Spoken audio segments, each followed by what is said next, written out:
कोई भी कंपनी है, स्मॉल, मीडियम और लार्ज, लिस्ट ऑफ प्रोजेक्ट का डेवलप तो होता ही है।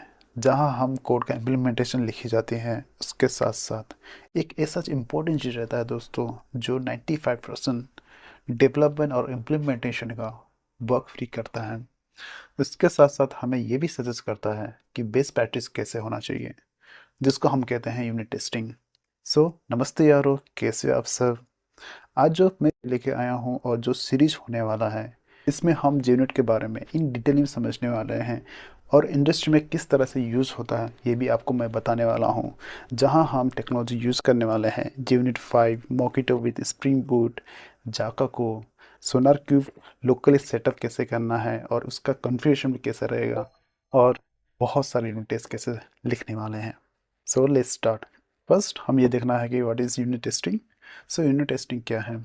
यूनिट टेस्टिंग एक पीस ऑफ कोड है जहां डेवलपर डेवलप करता है टू टेस्ट द फीचर्स और लॉजिक ऑफ कोड।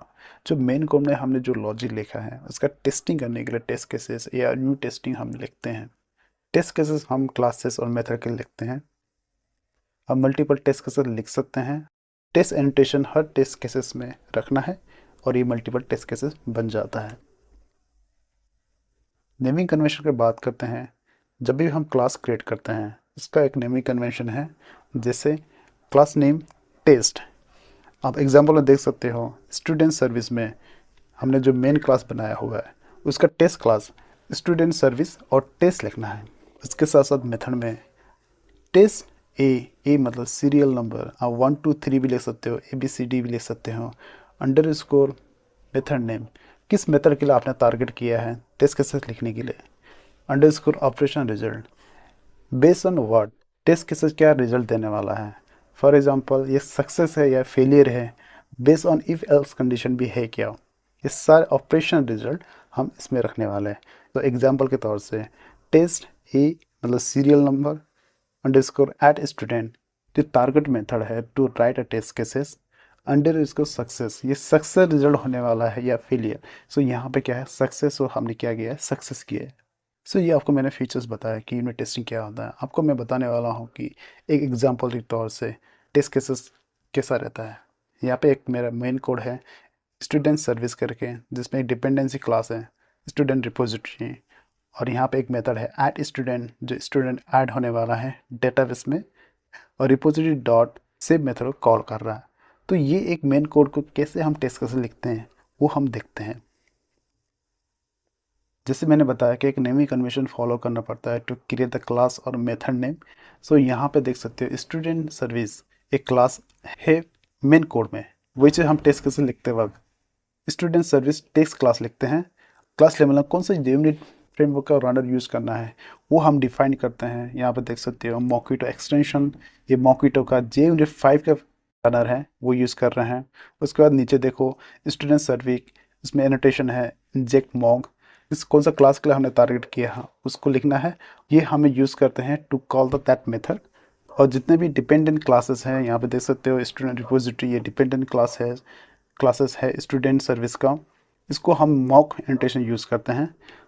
फिर हम क्या करते हैं, एक मेथड लिखते हैं जिसमें हम टेस्ट केसेस लिखेंगे। यहाँ पे जो टेस्ट केसेस लिख रहे हैं उसके ऊपर हमें टेस्ट एनोटेशन रखना पड़ेगा। और मेथड के अंदर देख सकते हो रिक्वेस्ट है, उसके एक्सपेक्टेड वैल्यू है, और स्टबिंग हो रहा है कि जब भी हम एक इनपुट देते हैं आउटपुट में क्या आना चाहिए ये हम लिखें। फाइनली हम क्या करते हैं, उस टारगेटेड मेथड को कॉल करते हैं और रिजल्ट में होल्ड कर रखते हैं।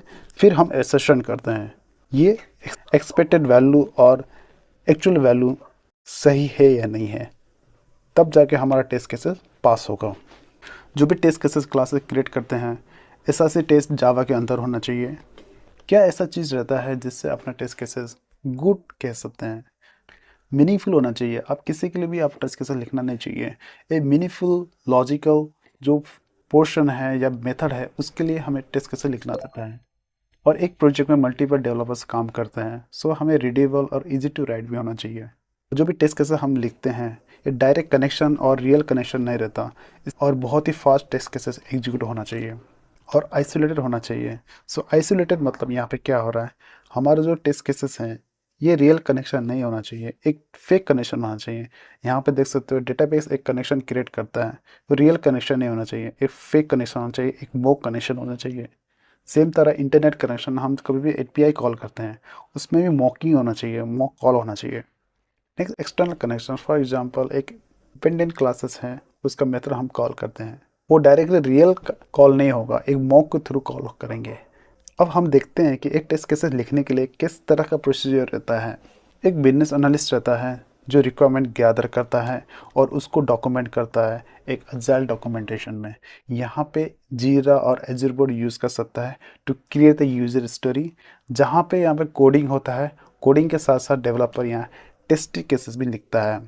सो टेस्ट केसेस लिखने के लिए यहाँ पे बहुत सारा JUnit फ्रेमवर्क रह सकता है, जिसमें हम यूज़ करने वाला है JUnit 4 और 3 और JUnit 5 भी यूज़ कर सकते हैं।